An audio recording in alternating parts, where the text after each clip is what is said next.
This is Just Flaky Therapy on Wheels. JTO, turn you and your relationship to a safe place. And I am Olufolake. This is week 4 of the 10 weeks to fix your relationship. You may also want to listen to week 1, week 2, and week 3. Like I said before, this is week 4, and our agenda is to help you be at peace with yourself and follow peace with all men, your partner inclusive. You're only able to calm down outwardly when you have calmness within you. Anxiety is a major cause of lack of peace. When you're fearful, in doubt, or insecure, you cannot but be anxious. Usually, people express these inward emotions outwardly through impatience, being irritable, and even anger. When you get agitated or furious about issues, you're only given an expression to what you feel inwardly. We're broken in some sort of way, and we usually take it out on them by lashing out or even by withdrawing. Threatening to leave or move away is the coward's way of saying, I am scared of you hurting me, or I will hurt you before you get a chance to hurt me. You can only have peace when you're ready to confront your brokenness. If you let peace into your heart, your relationship will be the first to benefit from it. I know this is easier said than done, but we need to begin the process by taking baby steps this week. Every day for the next 7 days we will be busy. Before I begin telling you 5 things to do this 7 days, I'd love you to practice 3 techniques to calm down your nerves, because you definitely will need them. The first is learning how to breathe properly when you're hyper aroused.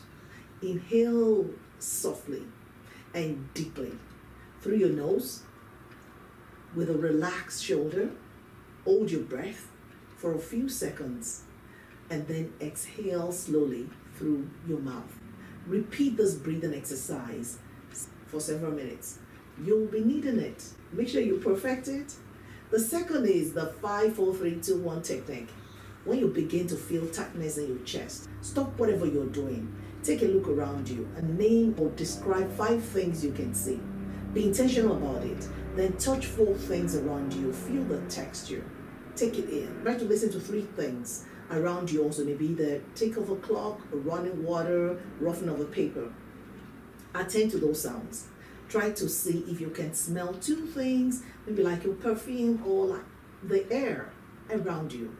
And then lastly, say out loud 1 good thing you know about yourself. Like, I'm so good, I'm so beautiful, I'm so thoughtful. Just say something good about yourself. The third technique is called tapping. Give yourself a butterfly hug like this. And then tap your left and then your right. Your left and your right. Do it 8 times and then stop. If you're not still calm, do it over again. With these 3 techniques, let's move on to the agenda of this week. Like I said, you'll be doing 5 things. And the first one is identify your fears and their sources and write them down in a journal. Now, while writing, do it in the second and third person. What I mean by that is, instead of writing I, just say, she shoved her. The her is you. The she is the abuser. Journaling helps you to tap into your feelings by bringing to surface those deep things in your heart. It also commences your healing process. You may be needing the techniques I talked about earlier. If you suddenly feel very uncomfortable, this journaling may take you down memory lane. This will require you analyzing the dynamics of your family of origin. What was the family culture like? How was communication like? Was there any emotional, physical, mental, or sexual abuse? If yes, who was the abuser and who was the abused? Were there family secrets? Were you treated fairly? Did you have a say? While growing up, did you feel protected? If there is a fear of abandonment in your heart, was there any death in the family? Or did you change schools a lot? Did you have nanny growing up? How often were they replaced?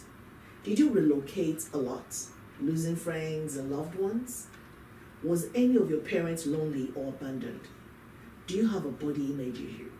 Do you lack confidence in yourself because you were verbally abused or put down when you were growing up?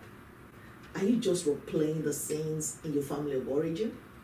These are just few cues to how you can identify your fears and the sources.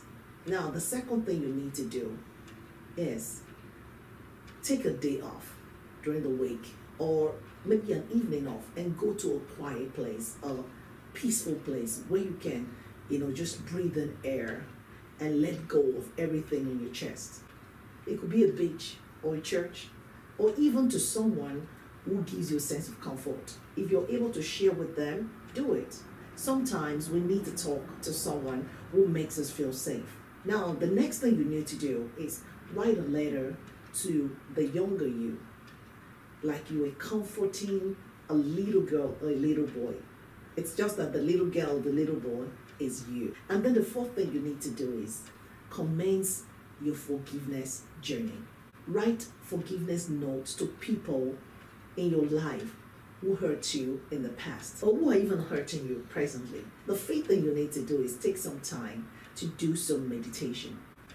Each of these 5 things I mentioned may take days, weeks, or even months.